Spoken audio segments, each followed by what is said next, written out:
Good morning বন্ধুরা, আর একটা ভিডিওতে স্বাগত। আজকে একটা কথা বলি, আমার কিছু পারিবারিক প্রবলেম চলছে যার জন্য ভিডিও ঠিকঠাক কন্টেন্ট দিতে পারছি না। আর এটা বেশ কিছুদিন চলবে, তারপরে একটু ফ্রি হলে কন্টিনিউ ভিডিও দেবো। কী সমস্যা সেটা আমি কদিন পরে বলবো। তা আজকে একটা ছোট্ট ইনফরমেটিভ ভিডিও নিয়ে একটু শুরু করি, চলো। আমি দেখো এখানে আমি 26টা পদ্ম ফুলের জায়গা করেছি, তার সাথে ওয়াটার লিলিও আছে আর একটা জলগোলাপ আছে। এগুলো সব হেড স্যারই দিয়েছিলেন।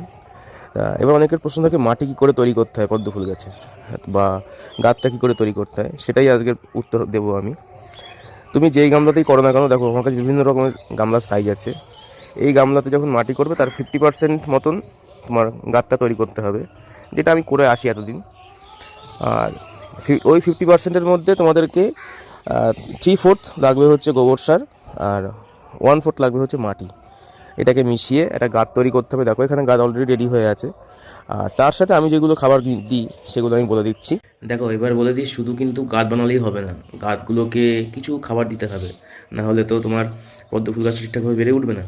সেই জন্য গামলা যদি বড় হয় তোমাদের, বা বালতি হয়, ওর সাইজ অনুযায়ী তুমি দেবে। আমি যেমন যেগুলো 100 টাকার গামলা, আমি সেখানে 10টা ডিএপি দেবো, এর বেশি দেবো না।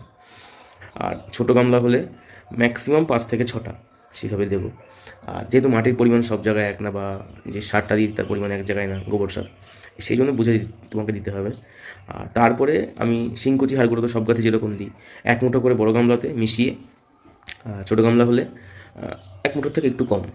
তা অনেক রকম পদ্ধতি ইউজ করে, আমি এই পদ্ধতি ইউজ করে থাকি। অনেকে হয়তো আরও পরে করে, কিন্তু আমি চাই না গাছটা একটু হেলদি হোক। আমি সেই জন্য এখনই মোটামুটি আর 7 দিন পরে টিউবারগুলো বসিয়ে দেবো। 7 দিন না হলে 4 দিন পরে তো অবশ্যই বসিয়ে দেবো। অলরেডি আমার 4 দিন হয়ে গেছে এখানে। আর অনেকে বলে যে 15 দিন রাখলে ভালো হয়, কিন্তু আমি জানি ভালো হয় 15 দিন রাখলে, কিন্তু 15 দিন ধরে গাছ তৈরি করবো, সেই জল শুকিয়ে যাবে, আবার জল দিতে হবে। সেইটা আমার মনে হয় সেটার থেকে ভালো কথা গাছটা একটু ভেজা ভেজা থাকবে, সেখানে বসিয়ে দিলেই টিউবারটা ভালোভাবে তৈরি হবে। এটা আমি মনে করি। আজকে আমি 4 বছর ধরে পদ্ম ফুল গাছ করছি আর কি, সেখান থেকে এক্সপিরিয়েন্স থেকেই বলছি।